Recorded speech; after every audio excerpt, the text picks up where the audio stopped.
Sometimes I think the hardest part about learning English isn't grammar, it isn't vocabulary, and it isn't pronunciation. It's the feeling that you're working hard, but somehow you're still not moving forward. I know exactly what you mean. And honestly, I think almost every English learner experiences that feeling. You study, you watch videos, you learn new words, you do exercises, and at the end of the day, you ask yourself, why am I still struggling? Exactly. And what's strange is sometimes you're actually improving, but because the progress is slow, you don't notice it.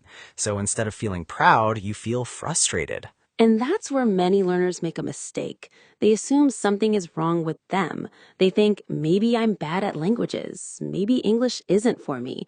But usually, that's not the real problem. Then what is? Because I've seen people spend years learning English, years, and they still feel stuck. One reason is that they're focusing on the wrong things. For example, many learners spend months trying to become perfect. They want perfect grammar, perfect pronunciation, perfect sentences, and because of that, they never allow themselves to simply speak. That reminds me of something I used to do.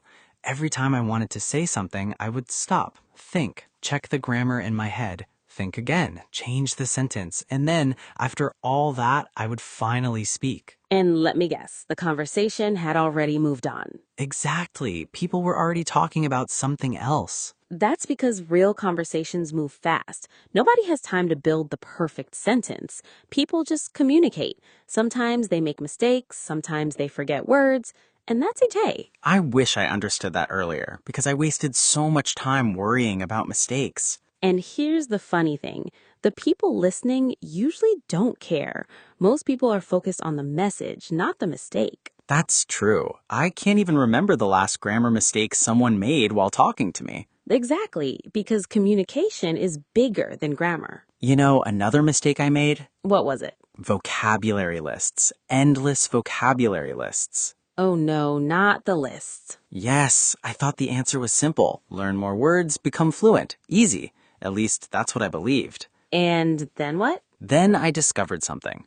Knowing a word and using a word are completely different things. That's a lesson many learners discover the hard way. I could recognize difficult words, but in a real conversation, I struggled to say simple things. Because conversations aren't built from isolated words, they're built from phrases, patterns, expressions, things people say every day. That makes so much sense. When I started learning complete phrases, everything became easier. Exactly, because your brain starts remembering language instead of remembering definitions. And then there's listening. Ah, the thing most learners ignore. Honestly, I used to think listening was optional. Really? Yeah, I thought speaking practice was all I needed. And what happened? I realized I couldn't follow real conversations. People spoke naturally. They connected words, they used expressions I'd never heard before. And that's why listening matters. Listening teaches you how English actually sounds, not textbook English, real English. Sometimes learners get upset because they don't understand every word. That's another mistake. You don't need to understand every word.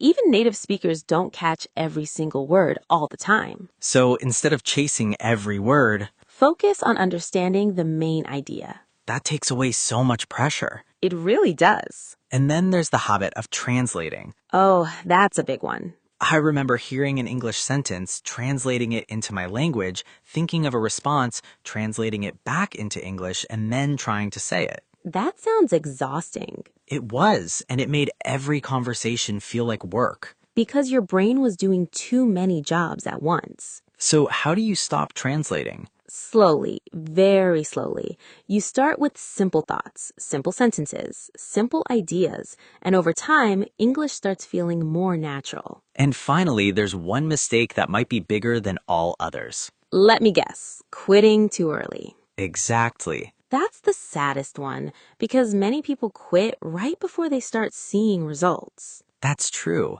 Progress in English can be invisible for a while. But that doesn't mean it's not happening. It's like planting a seed. Exactly. For a long time, you don't see anything, but beneath the surface, growth is happening. And one day you suddenly realize you understand more, you speak more confidently, and English feels easier. Not because of one perfect study session, but because you stayed consistent. I think that's the message people need to hear. Me too. You don't need to be perfect. You just need to keep going. A little every day. One conversation at a time. One mistake at a time. One improvement at a time. And eventually, You'll realize you're no longer stuck. Thanks for listening. And we'll see you In the next conversation.